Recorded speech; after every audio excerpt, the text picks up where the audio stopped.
Alright, welcome back to Kamen Rider Review, episode 226.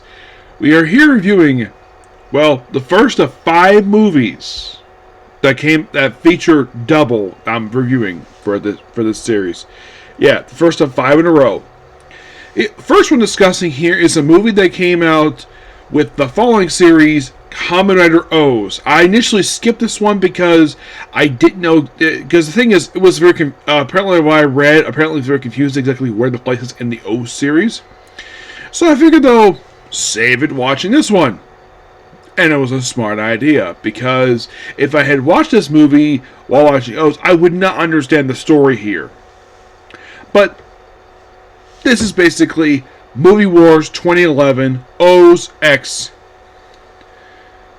It's Kamen Rider X, Kamen Rider O's and Double featuring Skull Movie War Core. This movie is the second of the Movie War movies. There's actually the last one we're watching is going to be, I believe it's going to be the last movie we're going to watch. Basically, is another Movie Wars movie. So in this particular movie, we start off with Double, basically following up with the events of the series. This movie, this particular section of the movie does feel like an epilogue. Kind of, yes, despite the fact there is return movies afterwards. So we start off with Double fighting a Depot, and then all of a sudden we see Ryu fighting with his henshin device, and then Aiko shows up wearing wedding dress. You're like, what the heck is going on? Why is Aiko wearing wedding dress? Apparently, between the final episode of Double in this movie, Ryu proposed to her, and Shotaro has agreed to be the one to escort down the aisle. But because of Depot, apparently she's found an allergic reaction to Kamen Riders now, despite the fact that she never had this in the show. Because her father was Kamen Rider Skull. And by the way, the Double was fighting, believe it or not, one of the pterodactyl monsters from O's. Because every time you punch it, coins drop out. Yep, because it's a O's monster, for reasons. Yeah, this purple monster, I believe, popped up toward the end of the show. Not really sure why he's here. He just is here. And Aiko gets a flashback of when her father was Kamen Rider. Well, but basically we go back to the year 1999. And we do see that he does have his office. We do see his colleague, who is similar to Philip, like, find keywords and go to the library, an actual library, not the Gia library, the actual library, and find out, like, about this woman named Melissa, who's a lot like Aiko, for reasons. Like, is she Aiko's mom? Don't know, because that's the weird thing about Aiko. We do not know who her mother is. It's like, so, like, there's this person called Spider-Man who's going to basically take her out, per se, and has her complete performance no problem. We also have where a performance manager is connected to the underworld, and apparently a lot of his clients disappeared for reasons. And it's also, then he ends up fighting the creature. We actually see the Spider-Man. He looks very similar to the one from the original series. You're probably thinking, like, because it's a Kamen Rider series, why do you fight a Spider Depot? Well, because this movie kind of explains the reason why. Because I'm sure probably people were asking, like, where's the Spider and Bat? By the way, there is a Bat Depot here, too. Because those two have generally been, like, pretty much like in a lot of the series I've seen, where these two have always shown up. It popped up Makuga, popped up Nagato, popped up Ryoki. But in the case of this one, it's like, yeah, it was missing for some reason. Here we go. So, fights it basically hand to hand. And we do see the two police officers we've seen present day. By the way, this is roughly like 11 years prior to present day. And they're just officers. It could explain these are younger versions of the characters we see present day. Excuse me. And also during this, there's also a kid who's been called Sho. So this is basically Shotaro as a kid seeing his future mentor beat the crap out of a monster, which I'm sure you probably found that bit so cool. Which he did. He did. And And then we see, oh, you can't go in that room because there's a ghost in there. And the ghost turns out to be Shroud, Philip's mom. And she's working on the vehicle that they use in present day, though they do change it up in present day to make it look more like double than his skull. And then apparently he's very hesitant to become a Kamen Rider for reasons. And then he goes to the guy's house after getting contact with a guy who's a maintenance man. He's able to beat up security, no problem, while the guy who does maintenance takes out the security alarm. How smart of him to do that. And then he proceeds to sneak inside the man's house, and then you see his woman in the pool testing Gia memories. Yeah, this is the early stages of the Gia memory stuff. So, and then of course you have a woman who becomes the Bat Depot, and then of course there's a fight, and then he's given by Shroud the hinging device that allows him to become Kamen Rider Skull, and then he becomes Kamen Rider Skull. Not perfect yet. So because of the year 1999, so that means he predates Kuga by 1 year as being a Kamen Rider. So it kind of establishes that prior to his passing, which was I think like a year prior to the Star Double, which was probably during I'm guessing '08, I think it was. So he was Kamen Rider for about 9 years, and constantly fighting Deathbots. And apparently they actually had the Museum Grunts in 1999, which is interesting. They had them back then. Yeah, I thought this is kind of a weird thing to have here. He fights them, fights the two monsters, becomes Skull. Later he becomes more effective. And of course he does find out right away who the Bat Depot is, but the Spider Depot can't find out just yet who that one is. And then thanks to investigating, he finds out that his partner is the Spider Depot. And we find out he is when the guy who is Skull, who is Aiko's father, proceeds to punch him. And gets away with him. And apparently, basically in a flashback, well, it's shown that this why he saved it from the Spider, but she didn't want to touch him. And it's actually revealed the reason why. It's not because she was afraid of him, because he basically exuded violence. Oh no, that was not the reason why. Because he had put a spider in her arm, and if he dare touch her, he will explode. As is shown later on with a bunch of people blowing up. And then, of course, he gets a fight with him, and then, of course, he perfects the Kamen Rider Skull thing, and he also gets affected with it too, and this explains the reason why he would, because basically, it was a joke by Ayako, a kid Ayako we see here in the flashback, where, I think if I get married, I'll be sure to give away your wedding, and, well, and it turns out later on he can't, because basically, well, the Spider Depot gave him a spider too.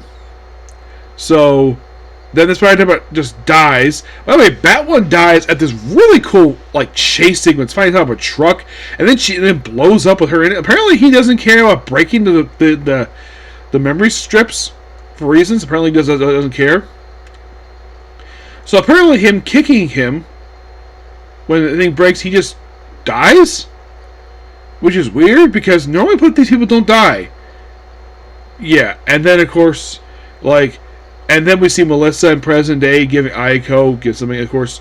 Then we end there, and we go to O's, where he's fighting he's basically the thing with O's is he's fighting. We'll actually start off with basically the leader of the Kagumi Foundation, where his people have found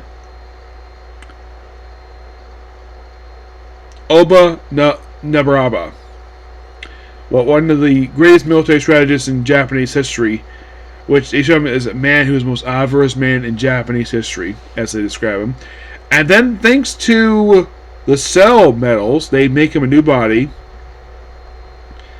And throughout this whole thing, he's able to become more smarter. He apparently takes over a tech company, buys a movie theater.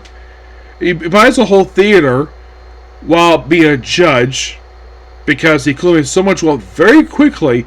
Also, Iggy, he mentions Iggy here, we gives him one pair of his underwear, for reasons. Also, we see this mysterious armored warrior, which we find out later actually is Nabaraba for some weird reason. It's not really very clear why he's this warrior.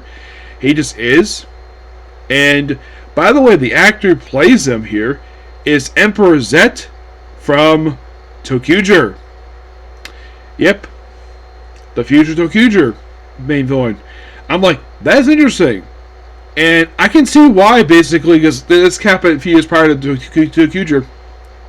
I can see why they casted him to be Emperor Zet, because the guy has so much charisma about him. And I thought he was interesting. He buys everything. He buys the Kagami Foundation, though. Then later on, he gives all away when his body starts falling apart, and the president gets back, is coming no problem. And the continuity of this thing was questioned because of how many medals he has, because it varied of how many medals he had. It could take place toward the end of the show. Who knows?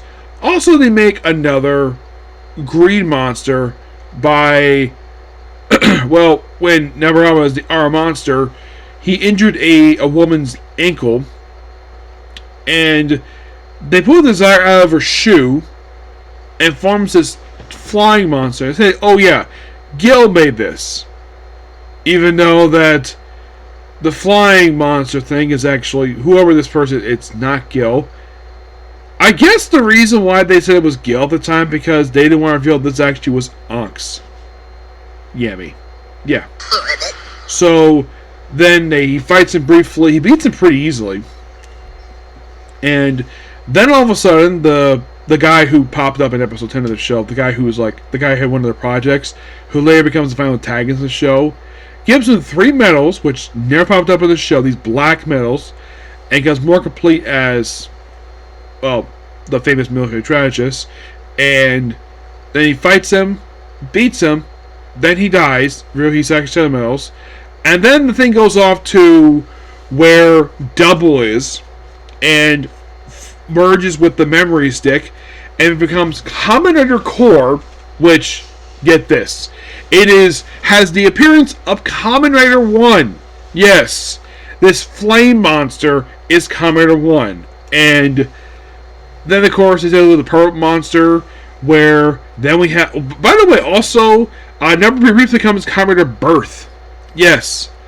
And then later on in the movie, the guy who's the actual second birth in the show, you see him with it too, which, yeah, it's almost like this whole section of the movie is virtually like ignored in canon, because of this movie is the debut of Birth, the secondary writer of the show, even though that the guy who first becomes Birth in the show is not the guy in the suit. It's a completely different guy, for reasons.